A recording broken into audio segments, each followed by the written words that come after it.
Welcome back. You're safe here. Let the day fall away. Tonight a story will unfold not to stir you, but to settle you. Whether it's a whisper from a forgotten soul, a tale from a time long past, or a dream that never truly ended, close your eyes and let the story guide you home.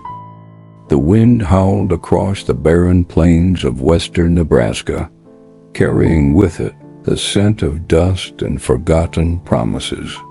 In the late summer of 1892, the home in Manor stood like a weathered sentinel at the edge of nowhere, its once grand spires now sagging under the weight of time.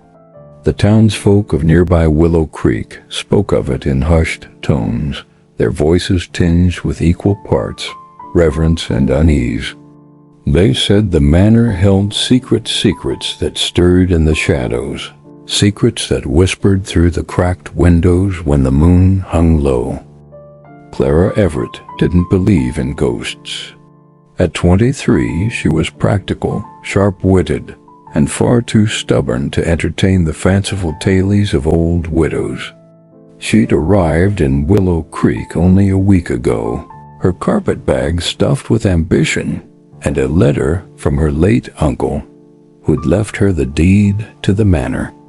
Clara had no intention of living there. She planned to sell the crumbling estate and use the money to start anew in Chicago, where a woman like her could make something of herself. But first, she needed to see the place to assess its worth.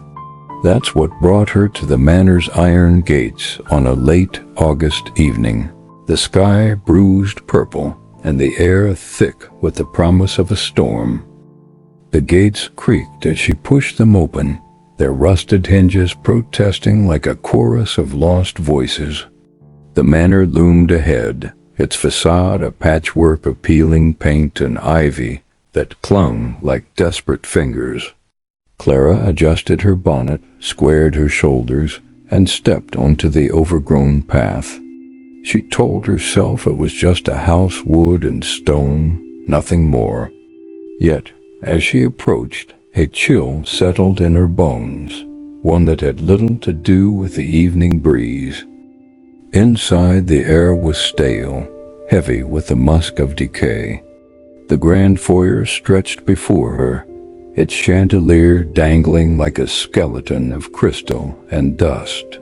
Clara's boots echoed on the warped floorboards as she moved deeper, her lantern casting flickering shadows that danced across the walls.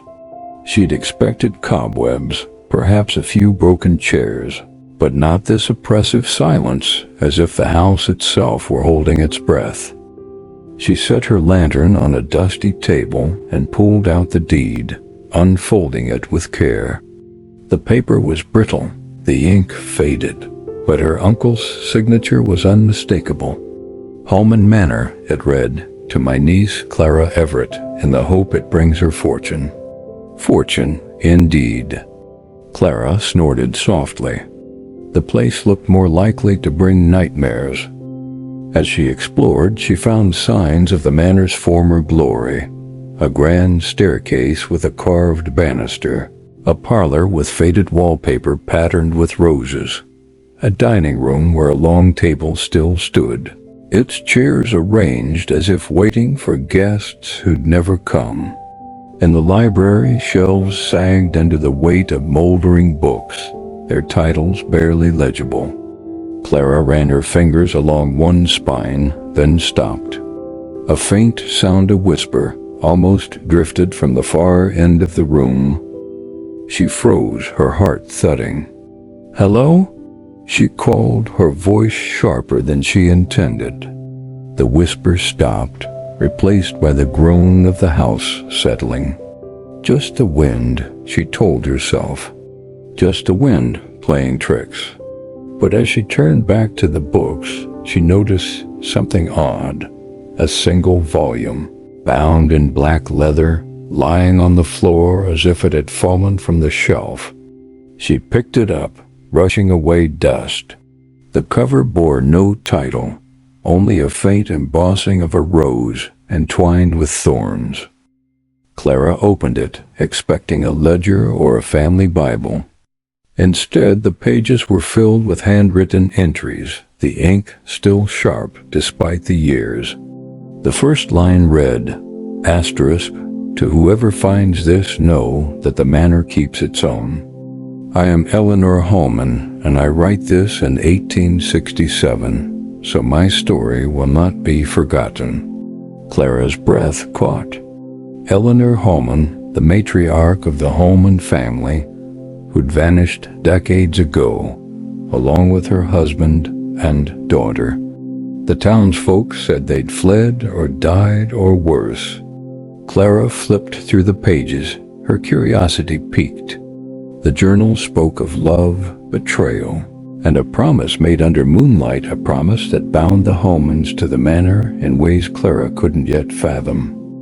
She tucked the journal under her arm, her practical mind warring with a sudden, unshakable feeling that she was not alone. The air seemed to shift, carrying a faint scent of lavender, sharp and out of place in the musty room.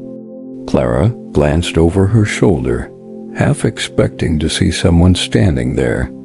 But the library was empty, save for the shadows that seemed to lean closer now, their edges softer, almost human.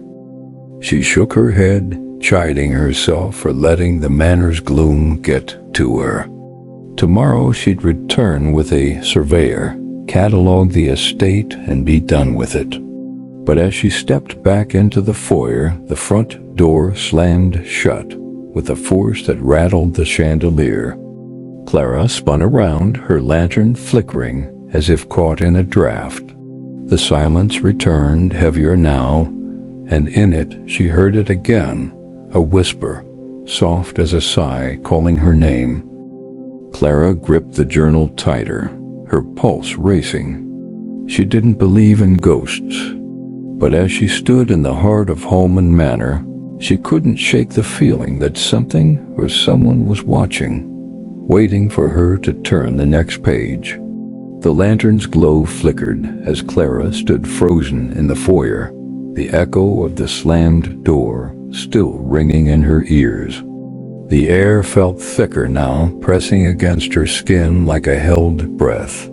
She told herself it was just the wind, a trick of the old manor's drafty halls. But the whisper lingered in her mind, her name, spoken so softly it might have been a dream. Clara Everett was not one to scare easily, but her fingers tightened around Eleanor Holman's journal, its leather cover cool against her palm. She took a steadying breath and moved toward the door, determined to leave before the storm outside worsened. The handle wouldn't budge. She twisted it again, harder, but the door remained stubbornly shut, as if sealed by an unseen hand. Clara stepped back, her practical mind scrambling for explanations. A warped frame, perhaps, or rusted hinges.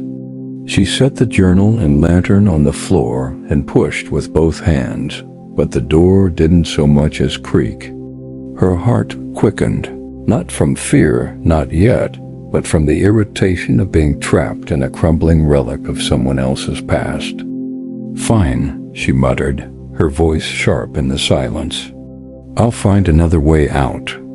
She retrieved her lantern and journal, casting a wary glance at the chandelier swaying faintly above, though no breeze stirred the air.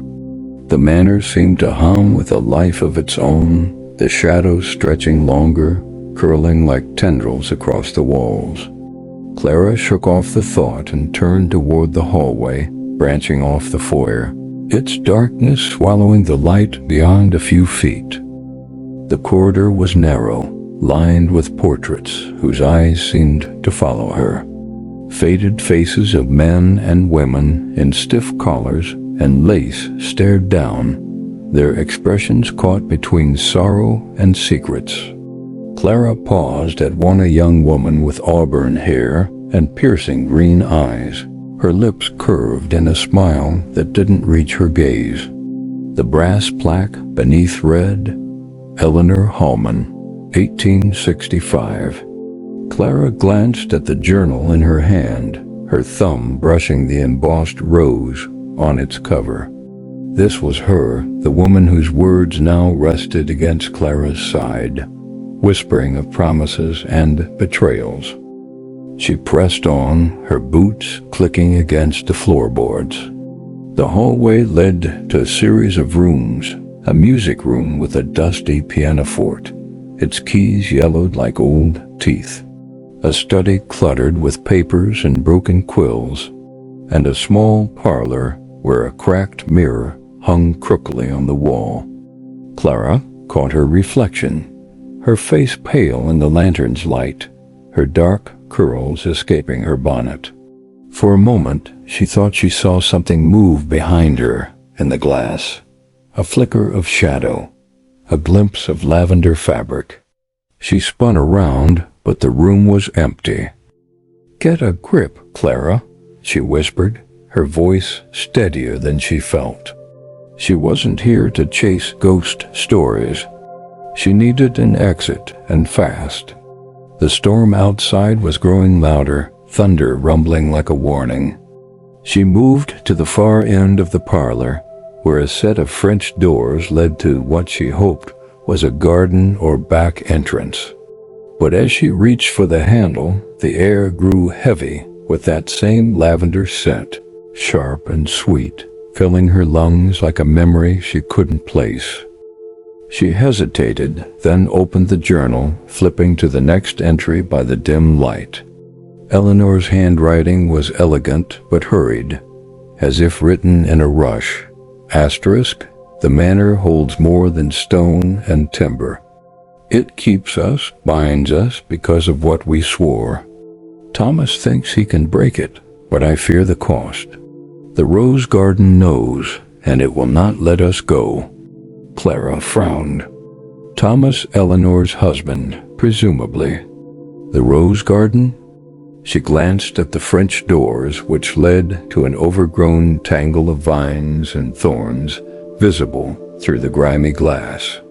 Something about the words tugged at her, a pull she couldn't explain. She pushed the doors open, stepping into the garden. The air was cooler here, thick with the scent of earth and decay. Roses, long untended, sprawled wildly, their petals wilted but still clinging to thorny stems. The storm clouds churned above, casting the garden in a gray half-light. Clara's lantern illuminated a stone path winding through the roses, leading to a small gazebo at the center, its latticework choked with vines.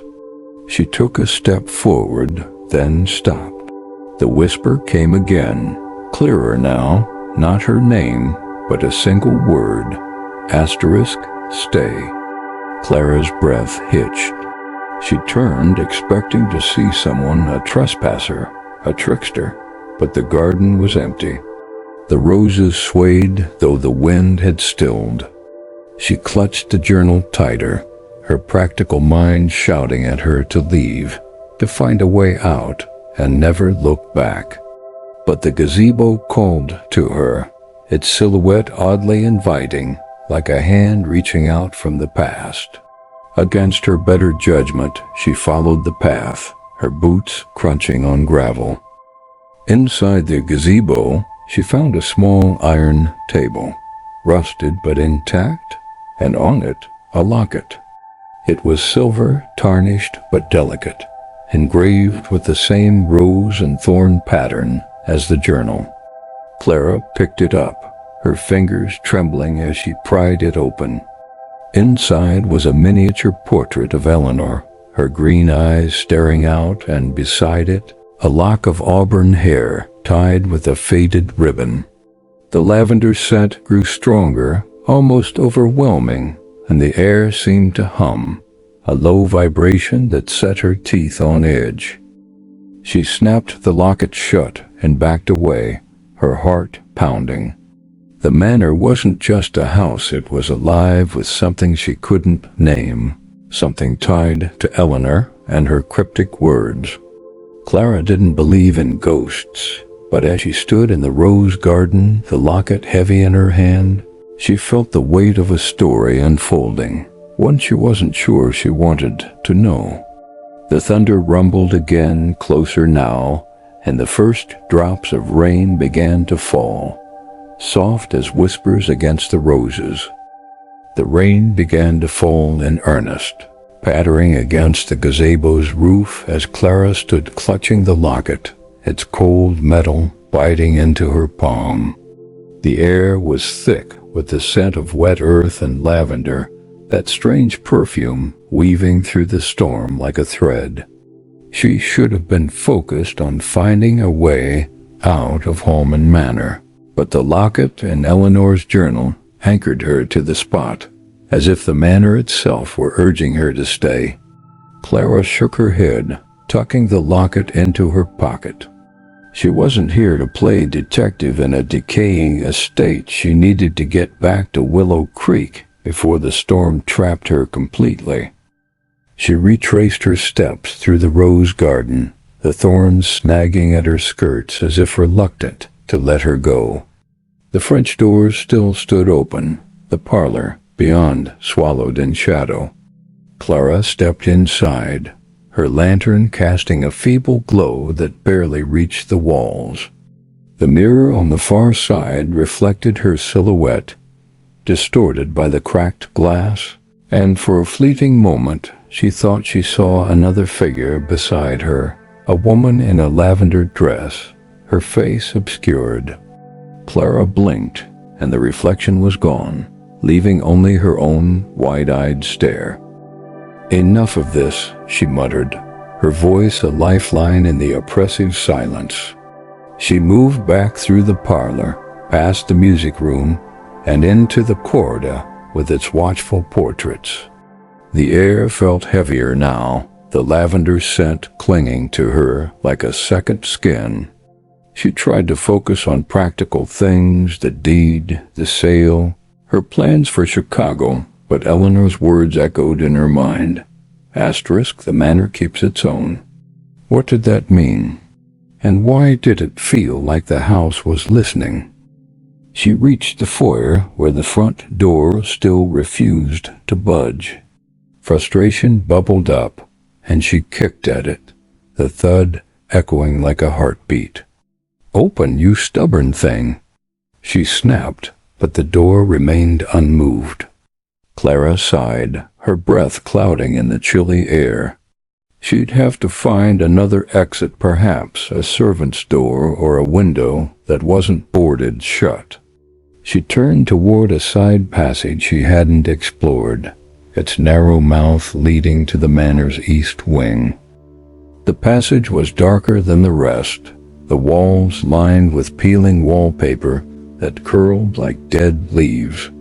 Clara's lantern illuminated faded patterns of roses, their petals bleeding into the damp plaster.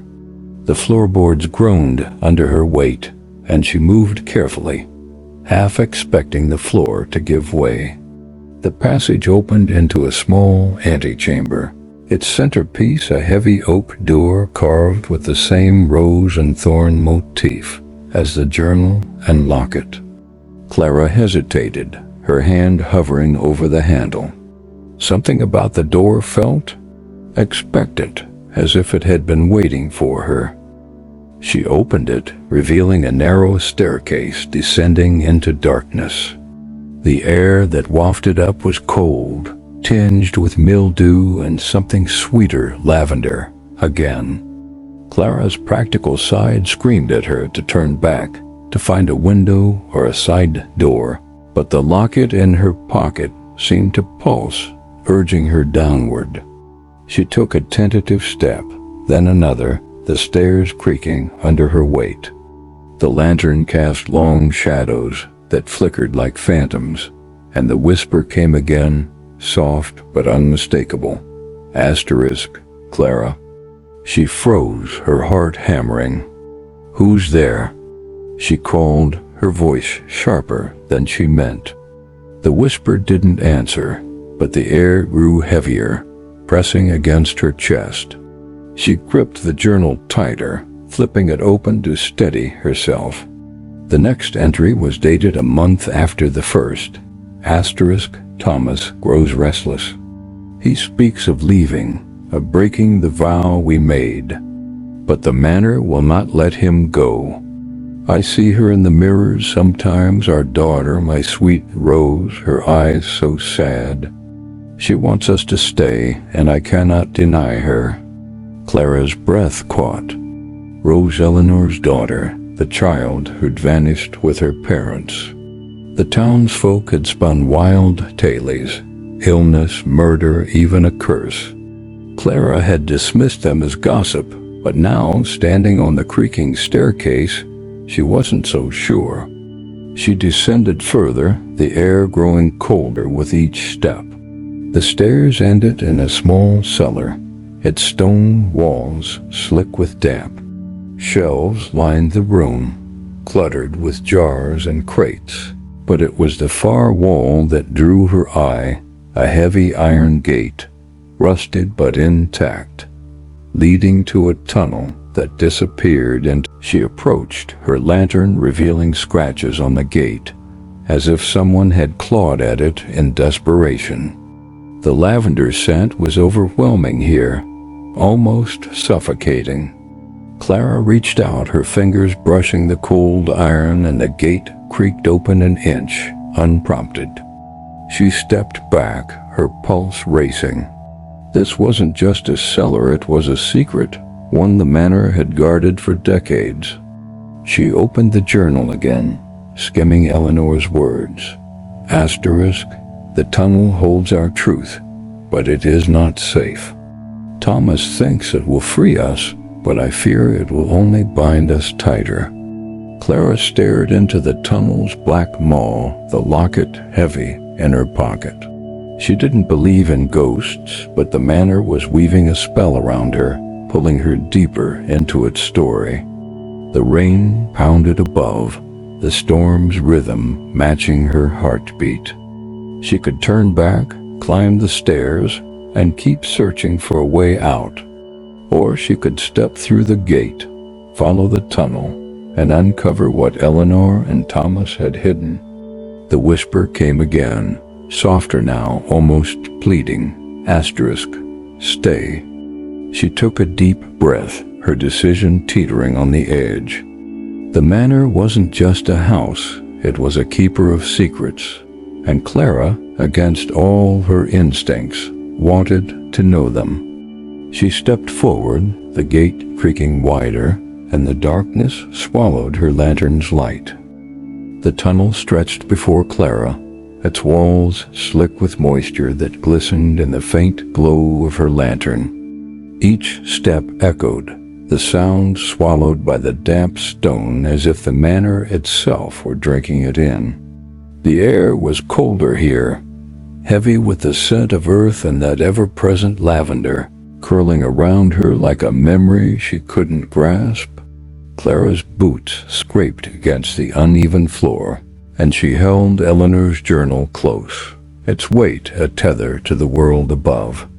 She didn't believe in ghosts, not truly, but the tunnel felt alive, its darkness pressing against her with a quiet insistence. She moved cautiously, the iron gate's creak still ringing in her mind. The storm's muffled roar faded as she ventured deeper, replaced by a silence so profound it seemed to hum. Clara's practical side urged her to turn back, to find another way out of Holman Manor and leave its secrets buried. But the locket in her pocket, with its miniature of Eleanor and that lock of auburn hair, seemed to pull her forward, as if it knew the path she was meant to take. The tunnel sloped gently downward, its walls narrowing until Clara had to duck to avoid brushing against the rough stone. Her lantern cast flickering shadows that danced like figures in a dream, and more than once, she thought she saw movement at the edge of the light, a flutter of lavender fabric, a glimpse of a pale hand. She shook her head, chiding herself. It was just the manor, playing tricks on her tired mind. Yet the whisper came again, soft as a sigh. Asterisk, Clara, stay. She stopped, her breath catching. The voice was clearer now, tinged with a sorrow that made her chest ache. Who are you? She called, her words echoing down the tunnel. No answer came, only the drip of water somewhere in the distance. Clara opened the journal, her fingers trembling as she sought Eleanor's words for clarity. The next entry was frantic, the ink smudged as if written in haste. Asterisk, Rose is gone, but not lost. I feel her in the walls, and the roses, and the tunnel where we hid our shame. Thomas weeps, but he does not understand. The vow we made binds her to us, and us to this place. I cannot leave her. Clara frowned, her mind racing. Rose, the Holman's daughter, was at the heart of this mystery. The townsfolk had whispered of her disappearance. Some said she'd died of fever, others that she'd run away, or worse. But Eleanor's words painted a different picture, one of a vow and a binding that kept Rose tethered to the manor. Clara's thumb brushed the journal's embossed Rose, and she wondered what promise could hold the family so tightly, even in death. The tunnel widened suddenly, opening into a small chamber carved from the earth. Clara raised her lantern, revealing a space no larger than a parlor, its walls etched with faint patterns of roses and thorns. In the center stood a stone pedestal, cracked but sturdy, and on it rested a small wooden box, its lid carved with the same motif that haunted. The lavender scent was overpowering here, filling Clara's lungs until she felt dizzy. She approached the box, her heart pounding, and set the journal beside it. The box was unlocked, its hinges rusted but yielding as she lifted the lid. Inside lay a bundle of letters tied with a faded ribbon, a dried rose pressed flat, and a child's ribbon, pale blue and frayed at the edges. Clara's fingers hovered over the letters, her curiosity warring with a sudden unease. These were private things, relics of a family's pain. Yet the manor had led her here, through the tunnel and the whispers, as if it wanted her to see. She untied the ribbon, unfolding the first letter. It was written in Eleanor's hand, addressed to Thomas. Asterisk, my love, we cannot undo what we swore in the garden. Rose paid the price, and now she lingers, waiting for us to make it right. The tunnel hides her, but it cannot free her. Forgive me. Clara's breath hitched. The words were cryptic, heavy with guilt, but they confirmed what she'd begun to suspect. The Holmans' vow had cost them their daughter, and the manor held the consequences. As she reached for another letter, the air shifted, growing colder. The lantern flickered, its flame shrinking as if starved for air. Clara glanced around, her pulse quickening. The shadows in the chamber seemed to thicken, pooling in the corners like ink. She thought she heard a soft sob, faint but unmistakable, coming from the tunnel behind her. "Hello?" she called, her voice trembling despite herself. The sob stopped, replaced by the whisper. Asterisk, stay, Clara. Stay. She stood, clutching the letters, her eyes darting to the tunnel's entrance. The darkness there was absolute, swallowing the light like a hungry mouth. For the first time, Clara felt a prickle of real fear, not of ghosts, but of the unknown, of the story she was unraveling. She stuffed the letters into her pocket, grabbed the journal, and moved toward the tunnel, determined to retrace her steps. But as she reached the threshold, the whisper came again, closer now, almost at her ear. Asterisk, you found her. Clara spun around, her lantern swinging wildly. The chamber was empty, the stone pedestal stark in the dim light. But the wooden box was open wider than she'd left it, and the child's ribbon lay on the floor, as if someone had touched it. The lavender scent surged, wrapping around her like a shroud, and Clara's resolve wavered. She didn't believe in ghosts, but Holman Manor was no ordinary place. It was a keeper of truths, and it wasn't done with her yet. The manor seemed to sigh as she walked, its shadows softening, as if reluctant to let her go. Clara didn't believe in ghosts, but she felt Rosie's presence, a child bound to a promise she didn't understand. The staircase loomed ahead, and Clara descended, her heart heavy with the weight of secrets she wasn't sure she could leave behind. Clara's boots echoed on the grand staircase as she descended, the weight of Rose's diary, Eleanor's journal, and the locket pulling at her like anchors. The storm outside roared, its thunder shaking the manor's bones, but the whispers within were louder, curling through the air with a child's plaintive tone. "Stay with me." Clara's practical mind fought to stay focused, find a window, a door, anything to escape Holman Manor before it wove her too tightly into its story. Yet the diaries and letters burned with questions, their words painting a family trapped by a vow she didn't understand. The foyer greeted her with its familiar gloom, the chandelier's crystals glinting faintly in her lantern's glow. The front door still stood defiant, its handle cold and unyielding.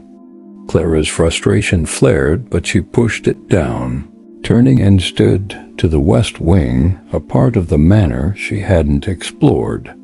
The hallway stretched before her, its walls lined with faded tapestries and tarnished sconces, their empty holders like skeletal hands.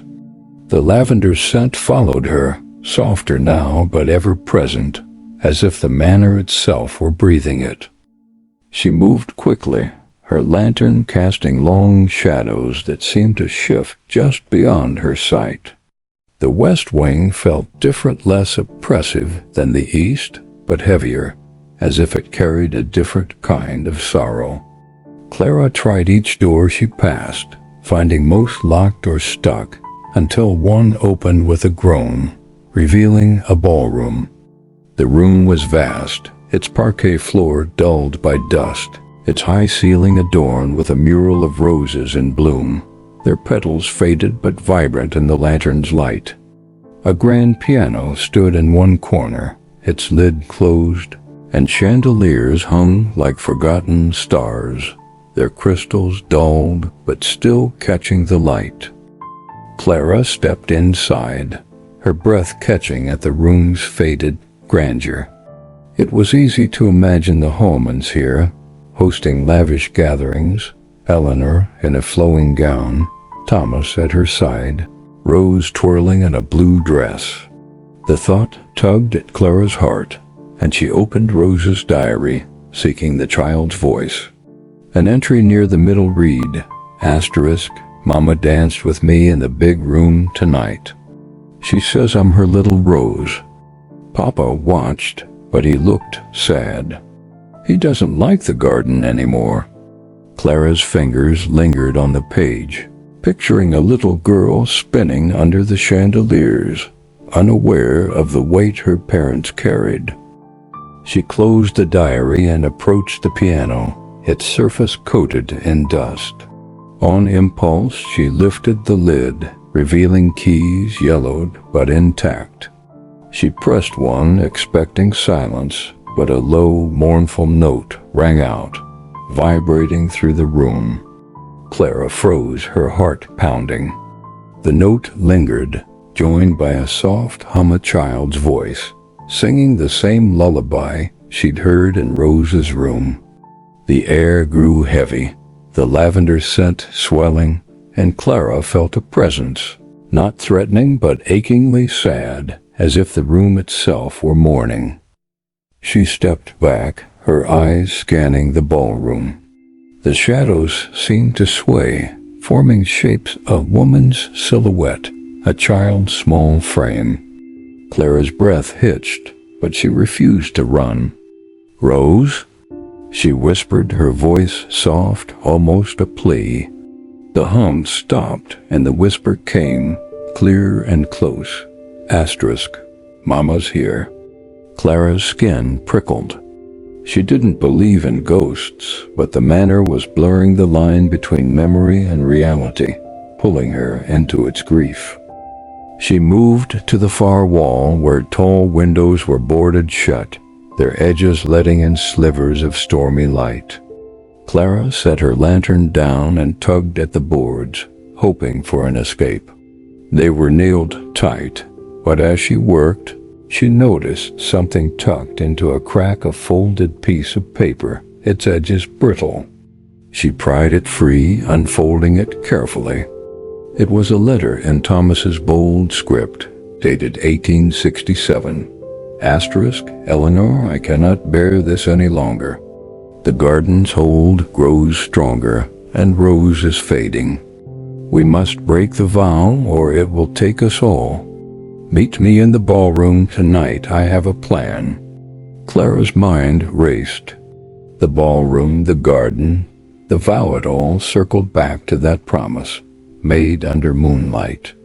What had the Holmans done? And why was Rose still here, her voice echoing through the manor's halls? Clara tucked the letter into her pocket with the others, her resolve hardening. She needed answers, but first she needed to get out. The windows were no use, so she turned back to the ballroom's entrance, determined to find another way. As she reached the door, the piano played another note, unprompted, its sound sharp and clear. Clara spun around, her lantern trembling. The chandeliers swayed slightly, their crystals clinking like a soft chime. The whisper came again, not Rose's, but Eleanor's, heavy with regret. Asterisk, we tried to save her. Clara's throat tightened. The manor wasn't just holding secrets, it was holding souls, bound by a vow that refused to let go. She left the ballroom, the lullaby following her, faint but persistent. The west wing stretched on, its doors and shadows hiding more of the Holman's story. Clara's practical side urged her to keep moving, to find an exit and leave the manor behind. But the diaries, the letters, the whispers, they were pieces of a puzzle she couldn't ignore. The manor had chosen her, and whether she believed in its ghosts or not, she was part of its story now. Clara stepped back into the west wing's hallway, the ballroom's mournful piano note still echoing in her mind. The lantern's glow flickered, casting jagged shadows across the faded tapestries, their rose patterns seeming to writhe in the dim light. The air was thick with the scent of lavender, now mixed with a faint trace of smoke, as if a long extinguished fire lingered in the manor's memory. Clara's pockets sagged with the weight of Rose's diary, Eleanor's journal, the locket and the letters, each item a thread in the Holman's tangled story. She didn't believe in ghosts, but the whispers, Eleanor's regret, Rose's plea were weaving a net around her heart, urging her to stay. The storm outside roared, its thunder shaking the walls, but Clara's focus was on finding an exit. The ballroom's boarded windows had offered no escape, and the front door remained sealed. She moved deeper into the west wing, her boots echoing on the creaking floorboards. The hallway curved, leading to a set of double doors, their wood carved with the familiar rose and thorn motif. Clara hesitated, her hand hovering over the handle. The manor had led her from one secret to another, each room a chapter in a story she wasn't sure she wanted to finish. She pushed the doors open, revealing a conservatory, its glass roof cracked but holding against the storm. Rain streaked down the panes, distorting the gray light that filtered through. The room was overgrown with wilted plants, their leaves curling like brittle fingers, and roses, always roses, sprawled across trellises, their petals faded but clinging stubbornly to life. A stone fountain stood at the center, dry and cracked, its basin filled with dead leaves. Clara's lantern illuminated the space, casting soft reflections on the glass, and she felt a strange calm, as if the conservatory were a pause in the Manor's restless narrative. She set her lantern on the fountain's edge and opened Rose's diary, seeking the child's voice for clarity. An entry near the end was short, written in a trembling hand. Asterisk, Mama says the roses keep us safe. Papa says they're a cage. I hid in the glass room today where the flowers sing. I don't want Mama to cry anymore. Clara's chest tightened. The glass room had to be this conservatory, a place Rose had loved, perhaps a refuge from her parents' strife. She closed the diary and scanned the room, her eyes catching on a small iron gate at the far end, half hidden by rose vines. Clara approached, her fingers brushing the thorns as she pushed the vines aside. The gate was rusted, its bars cold to the touch, but it led to a narrow staircase descending into shadow. Another tunnel, perhaps, or a way out. Hope flickered, but so did fear. The Manor's secret seemed to lie in its depths, and every step downward felt like a surrender. She opened Eleanor's journal instead, flipping to a later entry. Asterisk, the conservatory is Rose's haven, but it cannot shield her from what we did. Thomas plans to confront the vow tonight in the place where it was made. I fear what the roses will demand. The roses. Clara glanced at the overgrown trellises, their thorns glinting like teeth. The lavender scent was stronger here, almost cloying, and the air hummed with a faint vibration, like a heartbeat. She moved back to the fountain, her eyes drawn to a small object nestled among the leaves, a silver hairpin, shaped like a rose, its petals delicate but sharp. Clara picked it up, its weight familiar, like the locket. It belonged to Eleanor, she was sure, another piece of the woman who haunted these walls. As she held the hairpin, the air shifted, growing colder. The lantern flickered, and a soft laugh echoed, a child's laugh, bright but tinged with sadness. Clara's heart skipped. "Rose?" she called, her voice soft, as if speaking to a frightened child. The laughs stopped, replaced by a whisper close and clear. Asterisk, find Mama. Clara's skin prickled.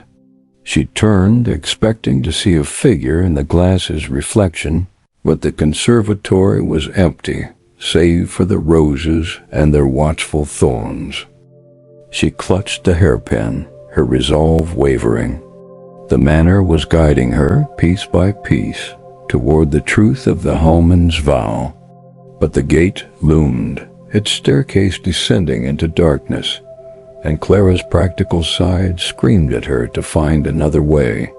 She circled the conservatory, checking the glass walls for a break, a loose pane, anything. The storm's rain battered the roof, but the glass held, trapping her inside. The whisper came again, softer now.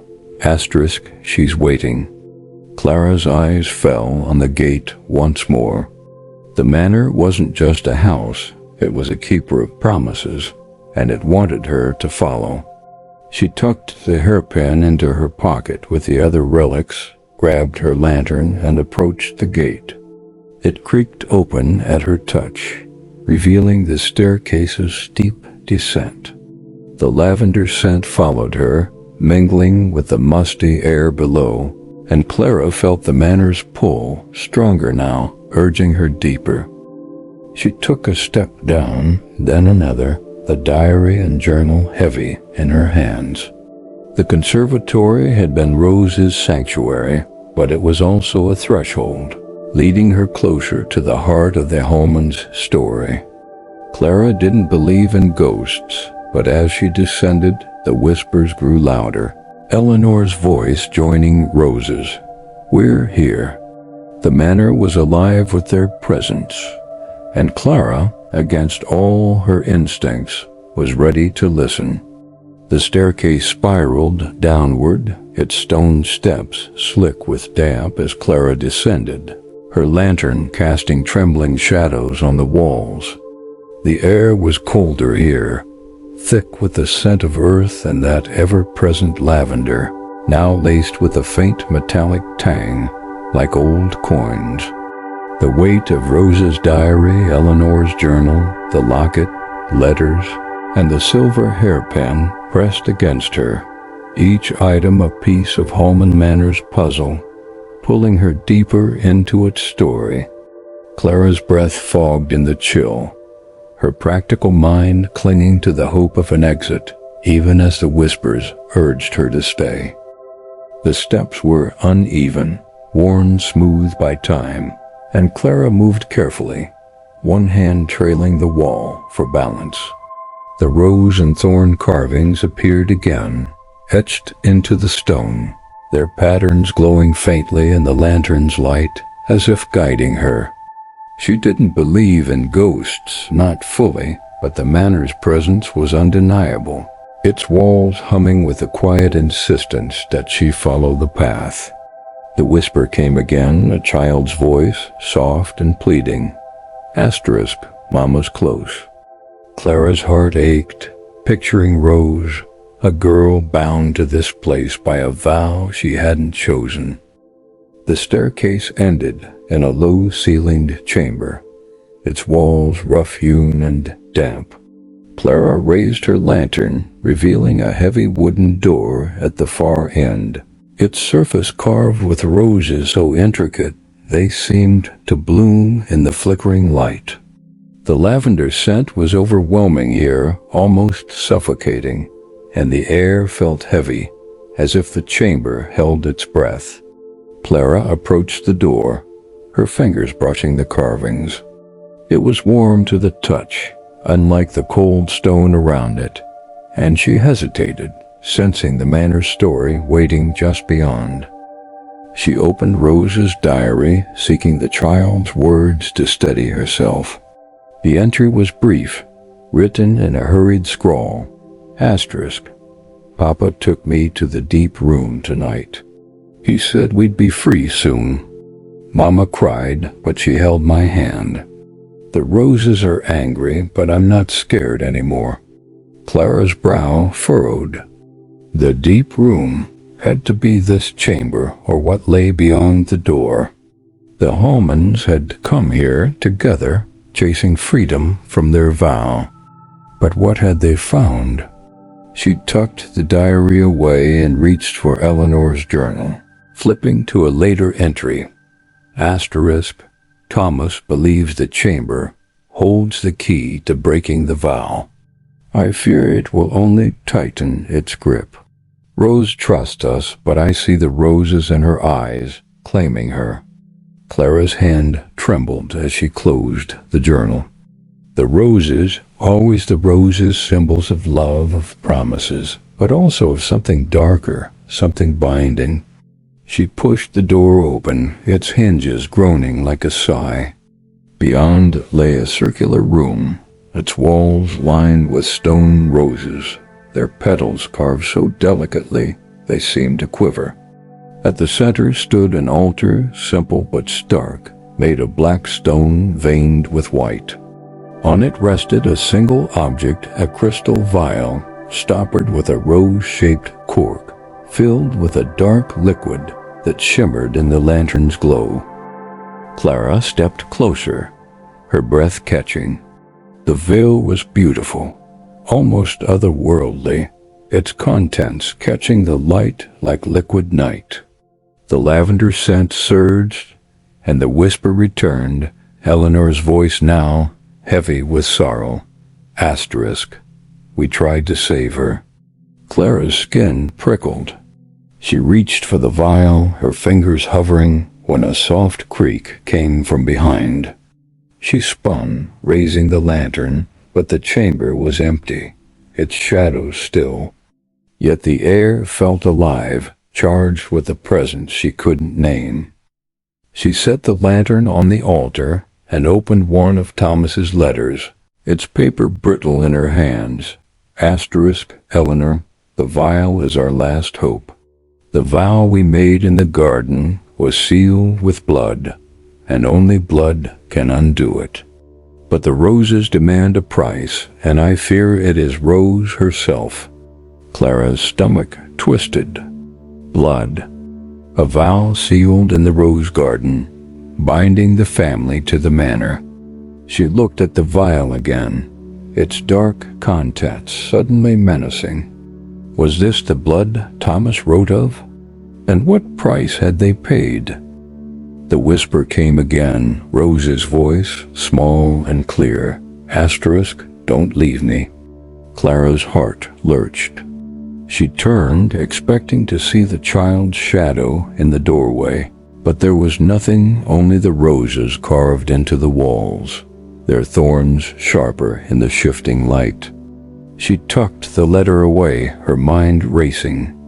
The manor was telling her the Hallman story, piece by piece, but it was also pulling her in, making her part of it. She didn't want to stay, didn't want to be bound, but the vial on the altar seemed to call to her, its dark liquid a promise and a threat. Clara backed away, clutching the journal and diary. She needed to leave to escape the manor's grip before it claimed her too. But as she reached the door, the lantern flickered, and the vial glowed brighter, its light pulsing like a heartbeat. The whisper came once more, both voices together, Eleanor and Rose, soft and desperate. Asterisk, stay. Clara's resolve wavered, but she forced herself to move, stepping back into the chamber, the door creaking shut behind her. The manor wasn't just a house, it was a keeper of vows, and Clara was caught in its web. She gripped the lantern, its light her only anchor, and turned back to the staircase. The truth was close, but so was the manor's hold, and she wasn't sure she could outrun either. The chamber's heavy door groaned as Clara pushed it shut behind her, the sound echoing in the cold, stone-walled space.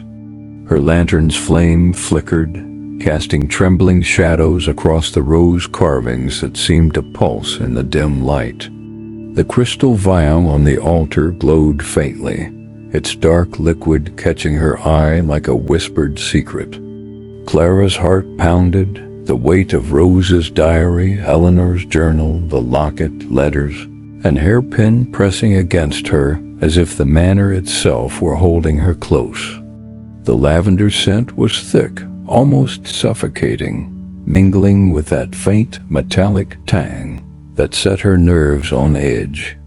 She didn't believe in ghosts, not entirely, but the whispers, now a chorus of Eleanor and Rose, were harder to ignore. Stay. Clara's practical mind screamed at her to climb the staircase, find an exit, and leave home and Manor's secrets behind. But the vial, the roses, the voices, they wove a story she couldn't abandon, not yet. She took a shaky breath and stepped back toward the altar, her fingers brushing the journal. She needed answers, something to make sense of the Hallman's vow and the price they'd paid. She opened the journal to a later entry, Eleanor's handwriting jagged, almost frantic. Asterisk. The chamber is the heart of the manor, where the rose's power lives. Thomas believes the vial can free us, but I see only loss. Rose is slipping away, her laughter fading. I cannot let her go. Clara's eyes flicked to the vial, its dark contents shimmering like a promise. Blood, Thomas had written. A vow sealed in blood, binding the family to the manor.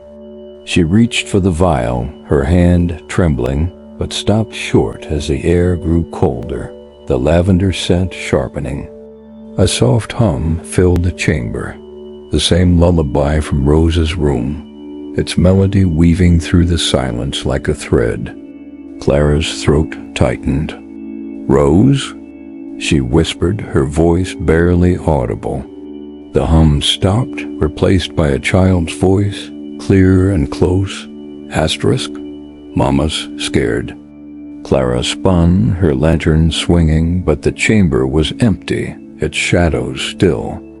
Yet the air felt alive, heavy with a presence that pressed against her chest. She clutched the vial, its crystal cool against her palm, and tucked it into her pocket with the other relics. The manor was guiding her, but to what? Freedom or a deeper trap? She turned back to the staircase, determined to find a way out, but a faint scratching stopped her, a sound like nails on wood, coming from the altar. She approached cautiously, her lantern revealing a small panel in the altar's base, its edges carved with thorns. Clara knelt, her fingers prying at the panel until it popped open, revealing a hidden compartment. Inside lay a single letter, sealed with a rose-shaped wax stamp. It was in Thomas's bold script, addressed to no one. Asterisk, if you find this, know we tried to break the vow. The roses demanded blood, and we gave it, but it was not enough. Rose is bound, and so are we. The chamber holds the truth, but beware it keeps what it claims. Clara's stomach twisted. The vow, the blood, the roses, it all pointed to a sacrifice, one that had trapped Rose and her parents in the manor's grip. She tucked the letter away, her mind racing. The chamber was the heart Eleanor had written, and Clara was standing in it, holding pieces of a story that felt alive, pulsing through the walls. The scratching came again, fainter now, from the door she'd entered through. She raised her lantern, expecting to see nothing, but a shadow moved, a flicker of lavender fabric, gone in an instant. Her heart raced, but she refused to panic. "I'm not part of this," she said aloud, her voice steady despite the tremor in her hands. "I'm leaving." But even as she spoke, the whisper returned, Eleanor's voice, soft and pleading. Asterisk, help her. Clara's resolve wavered. Help Rose? How?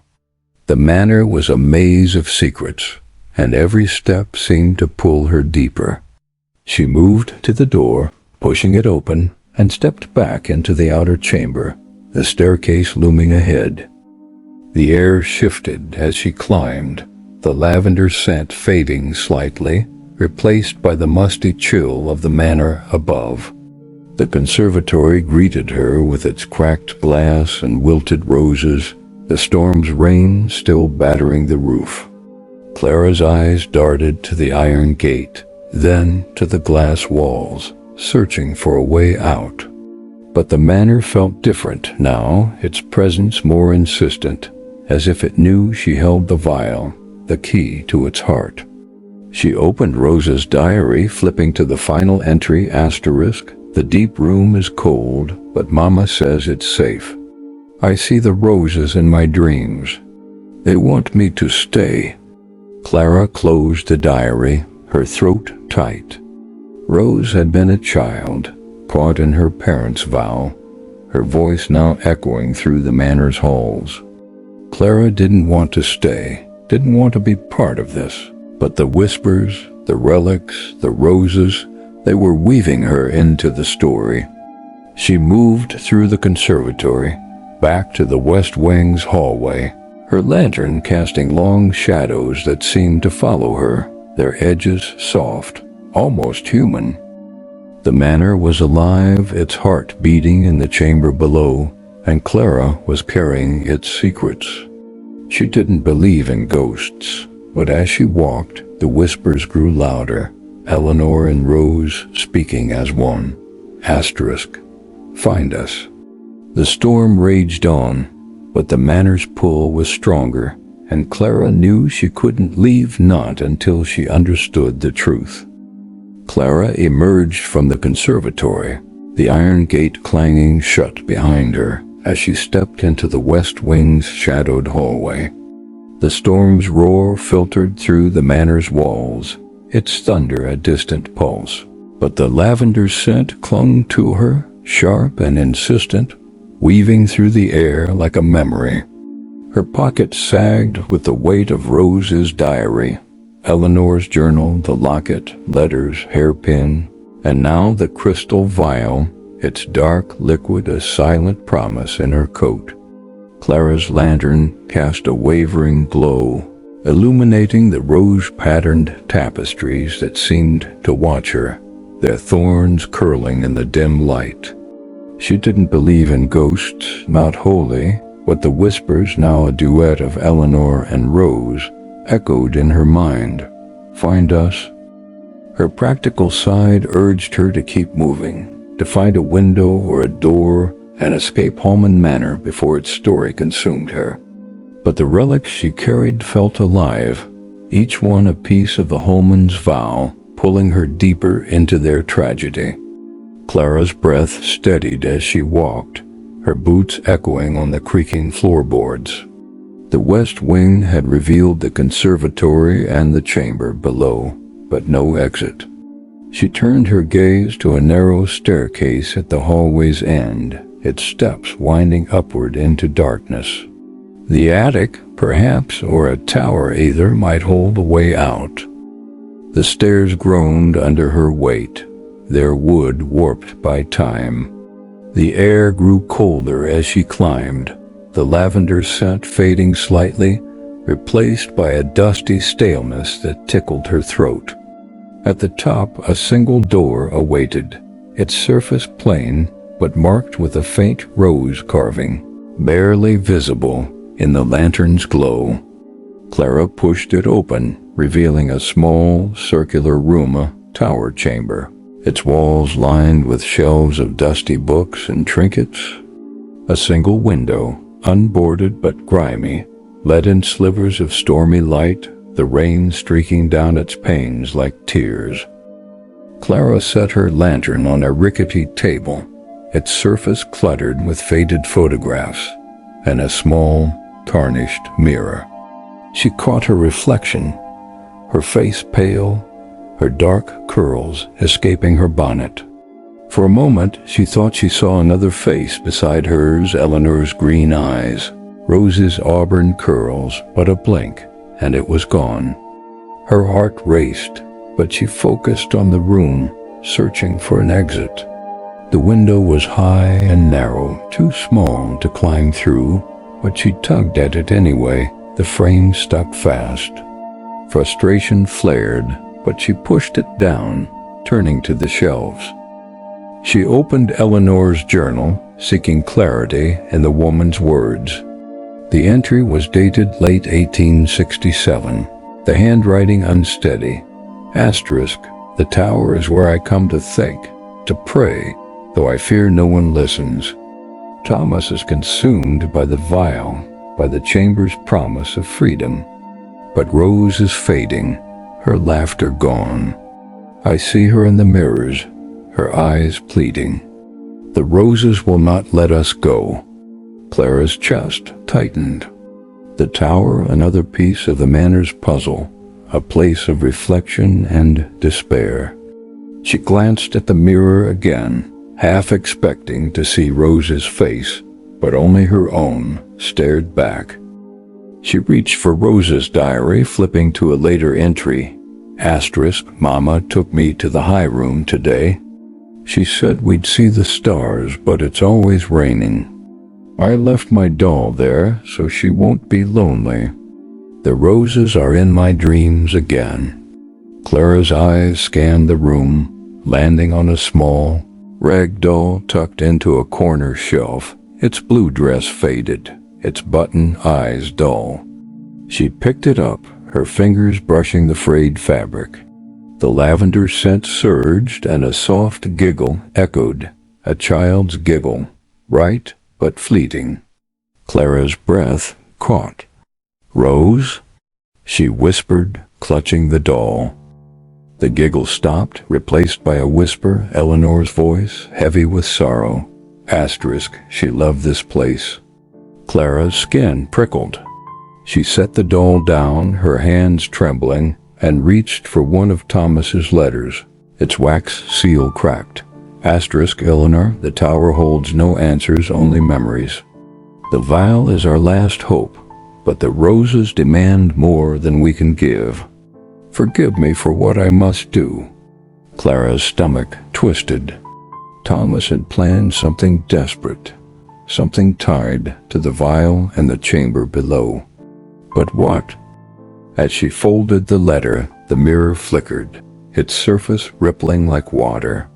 Clara froze, her eyes locked on the glass. A shadow moved within it, a woman in a lavender dress, holding a child's hand. The child turned, her auburn curls catching the light, her eyes wide and sad. Clara's heart lurched. "Rose," she said, her voice breaking. The figures faded, but the whisper came again, both voices together. Help us. Clara backed away, clutching the journal and diary.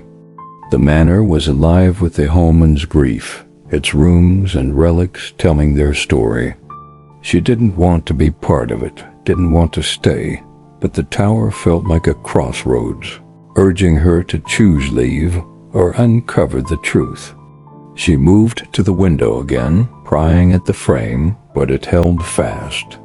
The storm raged on, its lightning illuminating the room in sharp flashes, the doll's button eyes glinting like stars. Clara's resolve hardened.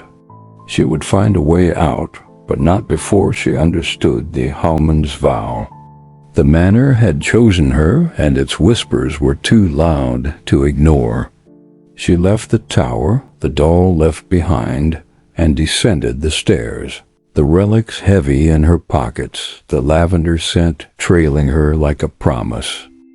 Clara descended the tower's narrow staircase, each step creaking, as if the manor itself were exhaling. The lantern's light flickered, casting wavering shadows that danced across the rose-carved walls, their thorns seeming to reach for her.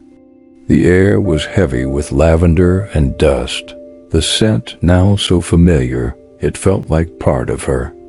Rose's diary, Eleanor's journal, the locket, letters, hairpin, and the crystal vial weighed down her pockets, each relic a piece of the Holman's story, pulling her deeper into their sorrow.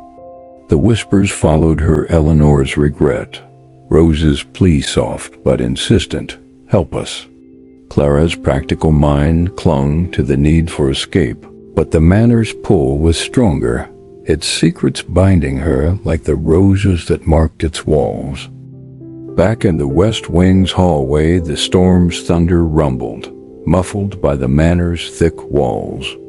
The front door was still sealed, the windows boarded or stuck, and Clara's hope of finding an easy exit was fading. She moved toward the center of the manor, drawn to the grand staircase that led to the upper floors she'd only glimpsed. If the tower held memories, perhaps the heart of the house, its private quarters, would hold answers, or at least another path out. Her boots echoed as she climbed, the chandelier below swaying faintly, its crystals clinking like a distant melody. The upper hallway was wider, its walls lined with faded wallpaper and more portraits, their eyes glinting in the lantern's glow. Clara's fingers brushed the locket in her pocket, its rose and thorn engraving a constant reminder of the vow that bound the Holmans. She opened Eleanor's journal, seeking clarity in the woman's words, The entry was dated late 1867, the ink smudged with what might have been tears. Asterisk, the master bedroom is where we made our plans, where we dreamed of a future free from the but Rose is fading, her laughter gone. I see her in the shadows, waiting. Thomas says we must act soon, but I fear what it will cost. Clara's heart sank. The master bedroom, she needed to find it. She tried each door along the hallway. Most locked or swollen shut, until one gave way with a soft groan. The room beyond was grand, but faded, its high ceiling adorned with a crumbling plaster rose. A massive bed stood against one wall, its velvet curtains moth-eaten but regal, and a fireplace loomed opposite, its hearth cold and filled with ash. A vanity held a cracked mirror and a single lavender sachet, its scent sharp in the stale air. Clara set her lantern on the vanity, its light reflecting in the mirror's fractures. She opened Rose's diary, flipping to a late entry. Asterisk, Mama and Papa argued in the big room tonight. Mama held me tight, but her hands were cold. She said the roses love me too much. I want to go outside, but Papa says it's not safe. Clara's throat tightened. Rose had been caught in her parents' desperation, a child trapped by a vow she couldn't understand. She glanced at the mirror, half expecting to see Rose's face, but only her own reflection stared back, pale and drawn. She moved to the fireplace, noticing a small iron box tucked into the ash. Her fingers brushed the cold metal as she pulled it free, its surface etched with the familiar rose and thorn pattern. Inside was a single key, heavy and ornate, its handle shaped like a rose in bloom. Clara's pulse quickened. A key perhaps to an exit or to another of the Manor's secrets. As she held it, the air grew colder, the lavender scent swelling. A soft creak came from the bed, as if someone had shifted on its creaking frame. Clara turned, her lantern trembling, but the room was empty, the curtains still. The whisper came, Eleanor's voice, low and urgent. Asterisk, the key unlocks the truth. Clara's skin prickled. She clutched the key, her eyes darting to the door. The Manor was guiding her, but to what? She searched the room, looking for a lock to match the key. The wardrobe was locked, but the key didn't fit. The vanity's drawers were open, empty. Finally, her eyes fell on a small panel in the wall beside the fireplace, its edges nearly invisible, marked only by a faint rose carving. She knelt, her fingers tracing the panel until she found a keyhole. The key slid in smoothly, turning with a soft click. The panel opened, revealing a narrow compartment containing a single letter, its paper yellowed but intact.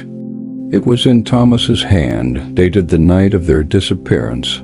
Asterisk, Eleanor, if this is found, know I tried to save us. The key opens the garden's heart, where the vow was made. The vial must be used there, but the roses will demand their due. Forgive me, my love. Clara's breath caught. The garden, the rose garden, where it all began. The vial in her pocket seemed to pulse, its dark liquid tied to the vow, to Rose's fate. The whisper came again, Rose's voice, small and clear. Asterisk, find Mama. Clara stood, clutching the letter and key, her mind racing. The Manor was leading her back to the rose garden, to the place where the Holmans had sealed their fate. She didn't want to go, didn't want to face whatever waited there, but the whispers, the relics, the Manor itself, they left her no choice. She left the bedroom, the key heavy in her hand, and moved toward the staircase. The manor's shadows seemed to lean closer, their edges soft, almost human. Clara didn't believe in ghosts, but as she descended, the whispers grew louder, a chorus of longing. Asterisk, help us. The rose garden waited, and with it, the truth. Clara's heart pounded, but her steps were steady. The manor had claimed her, and she would see its story through. Clara descended the grand staircase, her lantern casting trembling shadows across the foyer's dusty chandelier. The storm outside roared, its thunder shaking the manor's walls, but the whispers within were louder Eleanor's regret and Rose's plea weaving together. Help us. The key, heavy and rose-shaped, burned in her hand, its purpose clear from Thomas's letter. It unlocked the garden's heart, where the Holman's vow had been sealed. The crystal vial in her pocket felt alive, its dark liquid pulsing with the manor's secrets. Rose's diary, Eleanor's journal, the locket, letters, and hairpin weighed her down, each relic a thread tying her to the family's tragedy. Clara's practical mind screamed to find an exit, to flee Holman Manor before it claimed her. But the rose garden called, its truth too close to ignore. The lavender scent followed her, sharp and sweet, as she moved toward the parlor with the French doors leading to the garden. The manor felt alive, its shadows softening, curling like tendrils around her ankles. She didn't believe in ghosts, not completely, but the air hummed with a presence, as if the walls themselves were watching. Clara pushed through the parlor, its cracked mirror reflecting her pale face, her dark curls spilling from her bonnet. For a moment, she thought she saw Eleanor's green eyes in the glass, but a blink and they were gone. The French doors creaked as she opened them, the rose garden beyond drenched in rain, its thorns glinting in the storm's gray light. Clara stepped outside, her boots sinking into the muddy path, the roses swaying as if greeting her.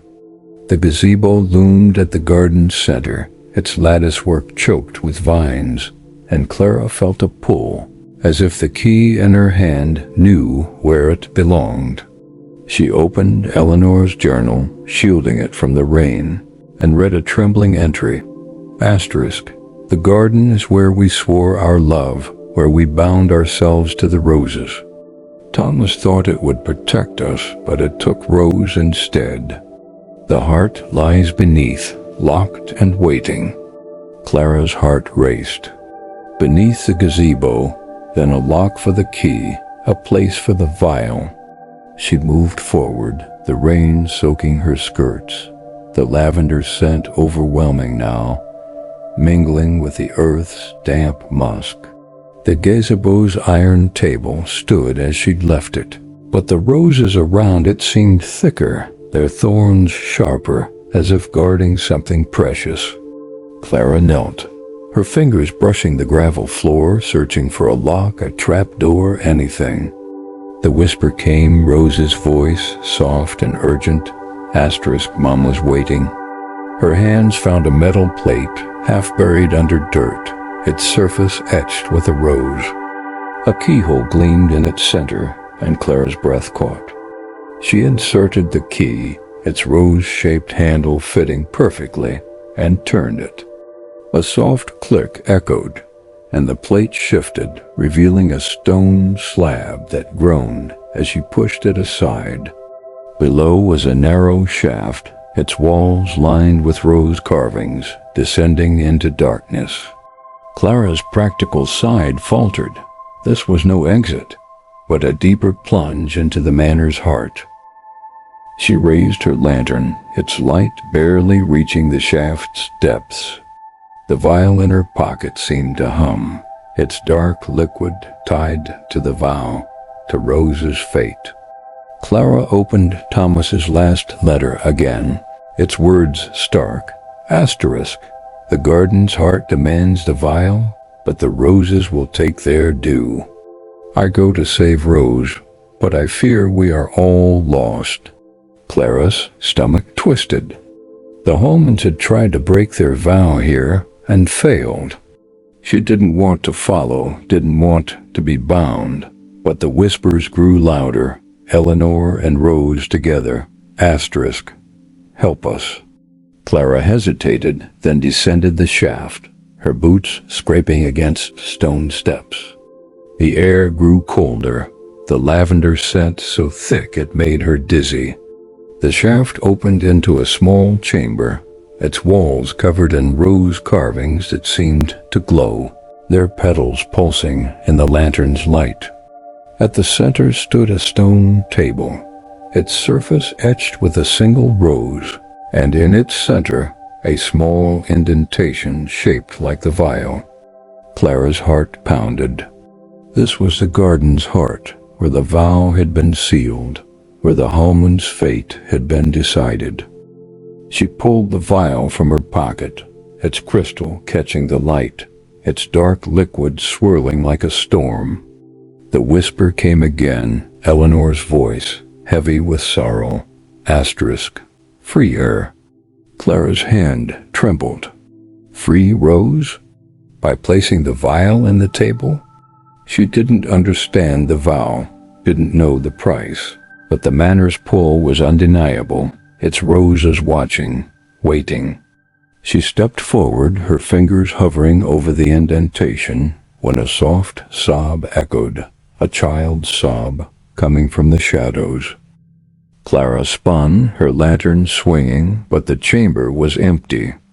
The sob came again, followed by Rose's voice. Asterisk. Don't leave me. Clara's throat tightened. She didn't believe in ghosts, but Rose was here, her presence as real as the stone beneath her feet. The vial felt heavy, its purpose unclear but urgent. Clara's resolve wavered, but she couldn't turn back, not now, not when the truth was so close. The Manor's heart beat around her, its whispers a chorus of longing. Clara held the vial, the key still in her hand, and faced the table. The roses seemed to lean closer, their carved petals alive in the flickering light. She didn't know what the vial would do, but she knew she had to try for Rose, for Eleanor, for the Manor that wouldn't let her go. The stone chamber pulsed with a quiet energy, its rose-carved walls glowing faintly in the lantern's trembling light. Clara stood before the stone table, the crystal vial in her hand, its dark liquid swirling like a captured storm. The indentation in the table, shaped perfectly for the vial, seemed to call to her, as if the Manor itself were waiting for her to act.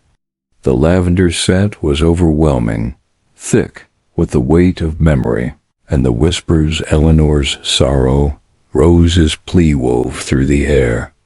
Asterisk. Free her.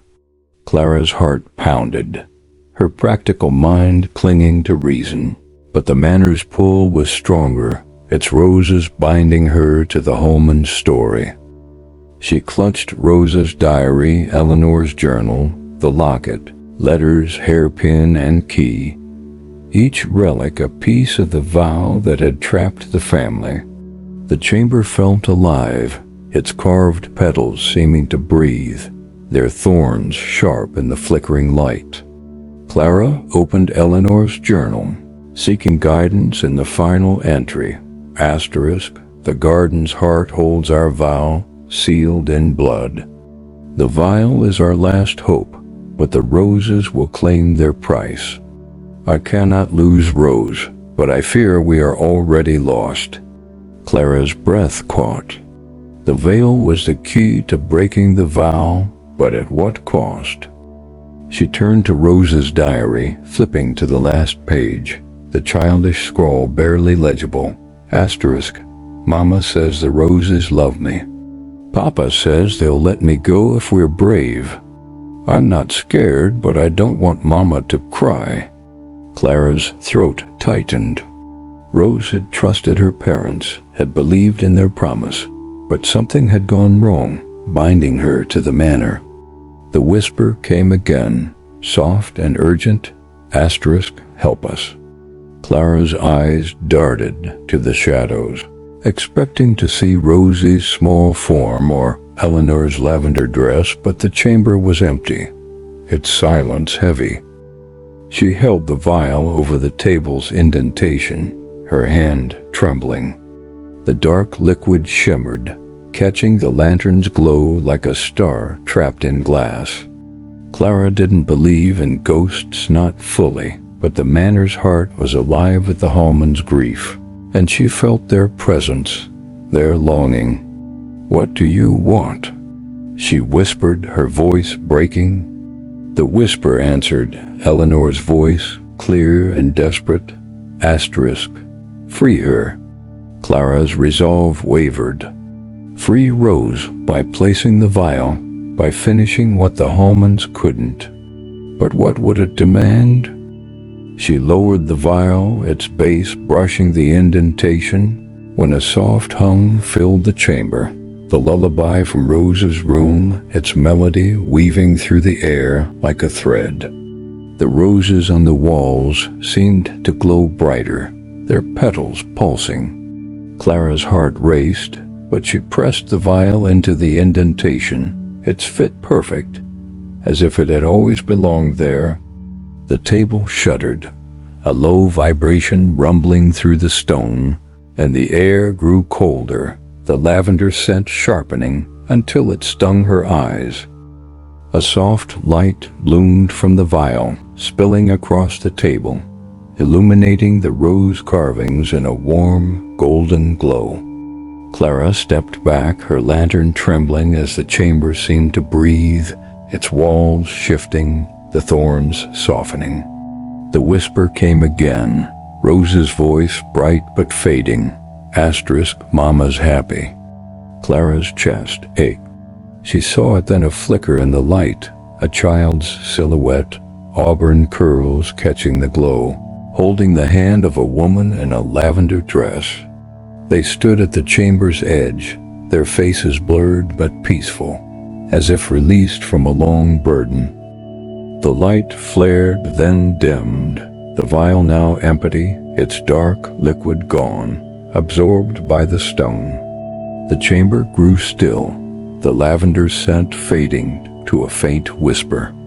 Clara's heart pounded, her hands shaking as she clutched the diary and journal. Had she done it? Had she freed Rose, broken the vow? The silence was heavy, but it felt different, lighter, as if the manor had exhaled a long-held breath. The whispers were gone, replaced by a quiet that settled over her like a blanket. Clara retrieved the vial, now just crystal, and tucked it into her pocket. She moved to the staircase, her legs unsteady, the lantern's light steadying her steps.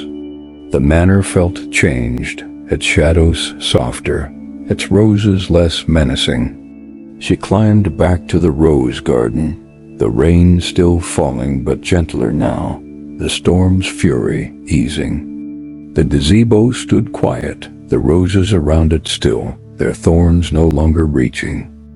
She stepped into the parlor, the French doors creaking softly behind her. The manor's gloom had lifted, its air less heavy, as if the Hallman's story had found its end. Clara didn't know if she'd freed Rose or simply uncovered the truth, but the weight in her pockets felt lighter, the relics now just objects, their power spent. She moved to the foyer, her eyes on the front door, hoping it would finally yield. The manor was silent, its whispers stilled, but Clara felt a lingering presence, not sorrow, but gratitude. She didn't believe in ghosts, but as she reached for the door, she felt a soft brush against her hand, like a child's touch, fleeting and warm. The door opened with a soft click, the storm's cool air rushing in, and Clara stepped into the night, the manor behind her, its story complete. Clara stood at the threshold of Hallman Manor, the open front door letting in the cool, rain-soaked air of the fading storm. The lavender scent lingered faintly, no longer oppressive but soft, like a memory slipping away. Her pocket sagged with Rose's diary, Eleanor's journal, the locket, letters, hairpin, key, and the now empty crystal vial, their weight a reminder of the story she'd unraveled. The manor was quiet, its whispers silent, as if the act of placing the vial in the garden's heart had released something. Rose, perhaps, or the vow that had bound the Holmans to this place.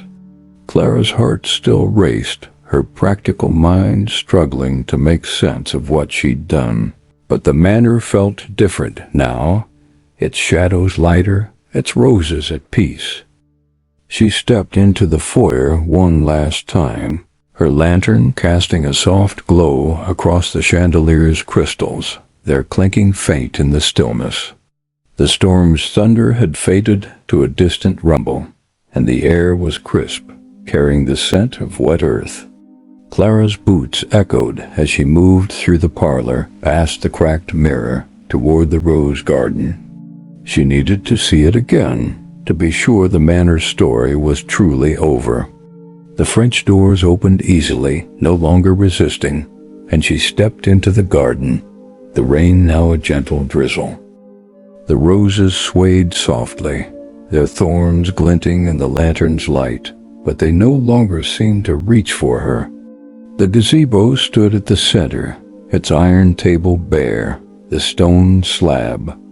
She'd uncovered, resealed, as if the manor had closed its heart. Clara opened Eleanor's journal, flipping to the final page, its words faint but clear. Asterisk, if the vow is broken, the roses will sleep. Rose, my love, forgive us. We only wanted to keep you safe. Clara's throat tightened. The Holmans had made their vow out of love, but it had trapped them, binding their daughter to the manor's walls. She turned to Rose's diary, its last entry haunting. Asterisk, Mama says the roses will let me go if we're brave. I'm not scared anymore. I love you, Mama. Clara closed the diary, her fingers brushing the locket in her pocket. The child's words were a farewell, a hope that her parents' sacrifice would free her. Clara didn't know if she'd truly freed Rose, but the chamber's light, the silhouettes of mother and child felt like a release, a moment of peace after decades of sorrow. She walked the garden's path, her lantern illuminating the roses, their petals soft in the rain. The lavender scent was faint now, almost gone, and the air felt clean, as if the manor had exhaled its grief. Clara paused at the gazebo, her eyes on the stone slab. The key still fit its lock, but she didn't turn it. The vial had done its work, and the manor's heart was at rest. She tucked the key into her pocket, a final relic of the Holmans' story. As she turned to leave, a soft hum drifted through the air, the lullaby from Rose's room, faint but clear, like a child's voice carried on the wind. Clara froze, her heart aching. "Rose?" she whispered, but no answer came, only the hum, fading into the rain.